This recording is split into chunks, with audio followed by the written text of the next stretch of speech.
Cristo disse para nós: não julgueis para que não sejais julgados, porque com o juízo com que julgardes sereis julgados, e com a medida com que tiverdes medidos vos hão de medir a vós. Todavia, o que ele quis dizer com essas palavras? Será que teve a intenção de afirmar que fazemos um favor a nós mesmos não fazendo nenhum julgamento, visto que tais julgamentos voltarão contra a nossa própria vida? É claro que não.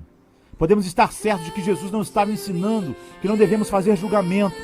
Dizer, como alguns, que deveríamos levar Jesus ao pé da letra e nutrir um espírito de unidade e apaziguamento é não seguir os ensinamentos de Cristo. Dizer que deveríamos ter uma atitude tolerante, que nunca expresse opiniões sobre o que os outros creem e fazem, é não seguir os ensinamentos de Cristo. O argumento que declara ser a unidade mais importante que a verdade e o amor mais importante que a doutrina correta está errado em seu âmago. Considere o contexto imediato das palavras de Jesus.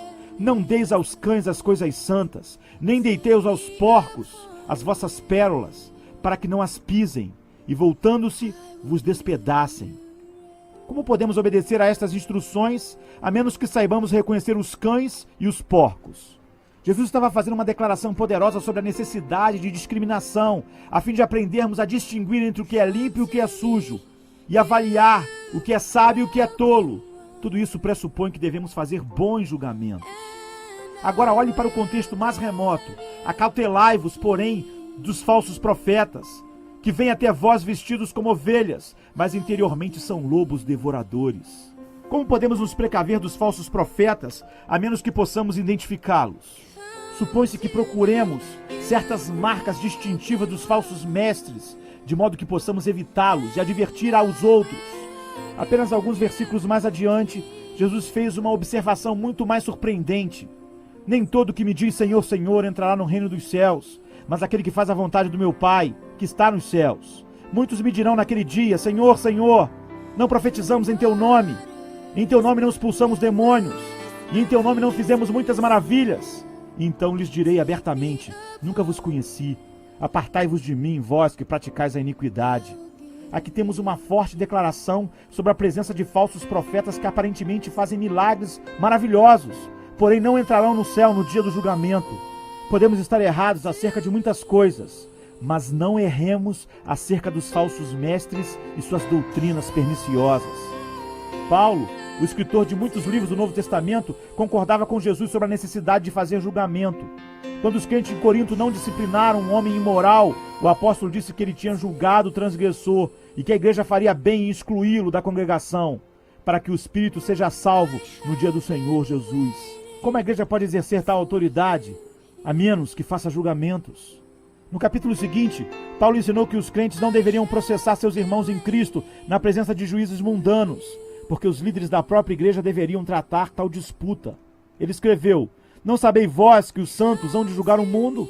Ora, se o mundo deve ser julgado por nós, sois porventura indignos de julgar as coisas mínimas? Não sabeis vós que havemos de julgar os anjos? Quanto mais as coisas pertencentes a esta vida. Mais adiante o apóstolo afirma que eles deveriam ficar envergonhados por não poderem julgar sabiamente tais questões. E isso aconteceu por quê? Porque abandonaram a palavra. Infelizmente, em muitos casos, os cristãos nem mesmo tentam contornar a palavra de Deus, simplesmente a ignoram. Numa época em que homens se autoproclamam apóstolos, numa época em que o misticismo invadiu todo o evangelicalismo, numa época em que a igreja está cheia de superstições, numa época em que o dinheiro se tornou Deus e a busca das pessoas nas igrejas, as pessoas dizem que não devemos julgar. Se há uma época em que precisamos de instrução sobre fazer julgamentos, essa época é hoje. Então o que Jesus quis dizer quando declarou: não julgueis para que não sejais julgados?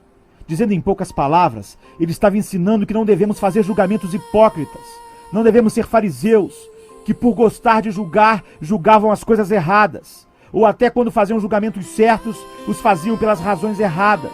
Eles exibiam um tom cheio de si mesmo em tudo que faziam e diziam. Poderíamos dizer que Jesus está nos advertindo: não sejais fariseus, mas façais julgamentos justos. Como podemos nos precaver do farisaísmo de um lado e da credulidade descuidada e tola dos nossos dias? Como saber o que deve ser julgado e como julgamentos devem ser feitos? Quais são os parâmetros para nos guiar? Estas são questões que devem ser tratadas. Lembre-se que a palavra julgar significa exercer discernimento. às vezes pode significar condenar, e outras vezes ambas as ideias estão presentes. Porém, é evidente que Jesus não está ensinando que todo julgamento é errado. Julgamento ou discernimento acha-se no âmago da vida cristã. Amém.